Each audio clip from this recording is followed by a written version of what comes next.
So I lost my dad a couple months back, and even saying it now, it feels almost surreal. I don't really share that much of my real personal life on social media, but this was just something I wanted to talk about because I feel like it's one of those things, it's like such a difficult topic to talk about because it happens to all of us inevitably at some point, but everyone's process in dealing with it and how they work through it is so different. So I thought at least I could share with you guys a little bit how I've been processing it and dealing with it.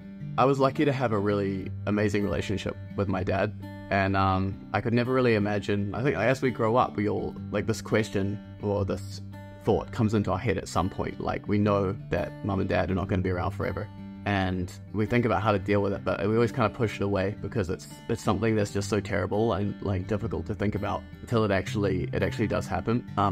My dad, for me, when I was growing up, was always just like my biggest supporter. Even when I turned 20 and decided I wanted to go to China and pursue music there, he was like right behind me, even though probably not understanding all of it. Even though I spent most of my 20s away from home, we just always maintained such a close relationship. He always made me feel safe and gave me that assurance that everything was going to work out. After he passed away, I obviously was like so upset, and it was such a hard thing to comprehend at the time. But as the days goes on, you get this feeling of, like that life does just go on. And it's moments like when you have those hard times. Normally, if I was going through something difficult, like he would be the first person I call. And I think that concept of finality, he just will never be there again, to have that conversation, I think that's the hardest thing for me that I've had to deal with. My dad had a stroke, which meant or like a brain bleed. So I was in Australia at the time, and when I got the call from my mum that dad had suddenly, like, his speech started slurring, I rushed back home as soon as I could. And when I saw him, he was in hospital and he'd lost a lot of the ability to communicate. And I never really had a final, like, proper conversation with him. I was so lucky I headed back when I did, because it was really only that first day that he was still able to communicate like quite basic things to me, and I just told him how much I loved him. And obviously at that point you don't know if it's going to get worse or better. I think a lot of people hold a lot of regret, maybe of a last conversation they had. And the last real conversation I had with my dad, like, it was on the phone, and we were always very open with our emotions as a family. And he just told me how much he loved me and how proud he was of me.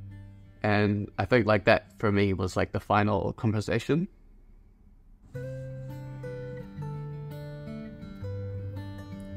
And it really opened my eyes, at least, to, I know people will say it all the time, right? Like, just take every opportunity you have for the people you love to spend time with them. And I'm so glad that I did that and I kept that communication so open. And it feels like I never really had any words left unsaid.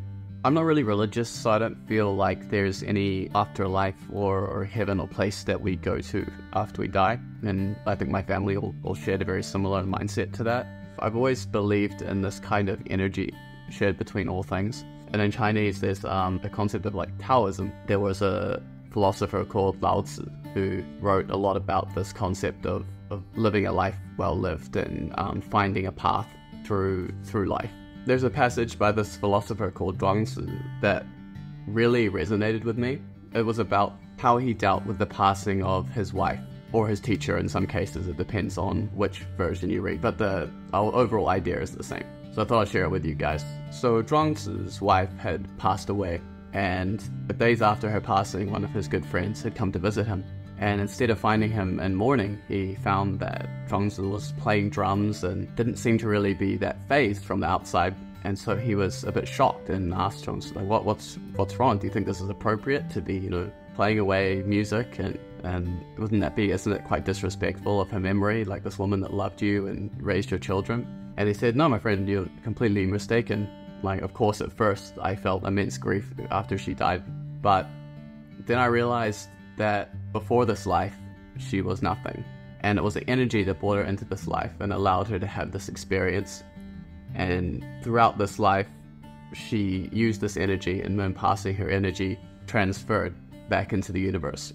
And I've always believed in this kind of concept of energy, that every emotion, everything, every action we take has this kind of ripple that we put out And I think that's kind of the beauty that he sums up in this passage. And he says this passing of energy is really just according to nature, in that all things, not quite like Buddhism where it has this kind of up and down transition for whether it's good or bad, but energy never really dies. It's just a transfer. And he said to cry over a passing of someone is really just to cry over the changing of seasons, which he makes this like comparison. It sounds quite removed emotionally, but at the same time, I feel that, you know, like we're all here for just this short period of time, and it's about what we do in this time here and the good that we kind of put out into the world, and love being the greatest and the greatest height of all of these emotions.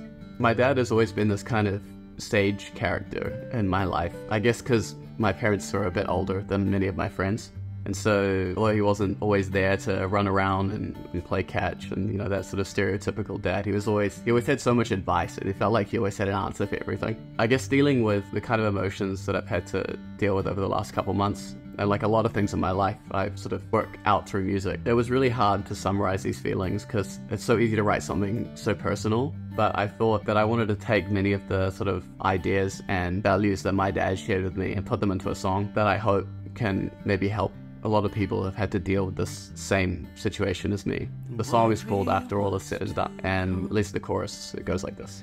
No, you don't need to say too much, just a simple song will do. These melodies will live much longer when they mean something to you. It doesn't matter how you sing, only that you sung.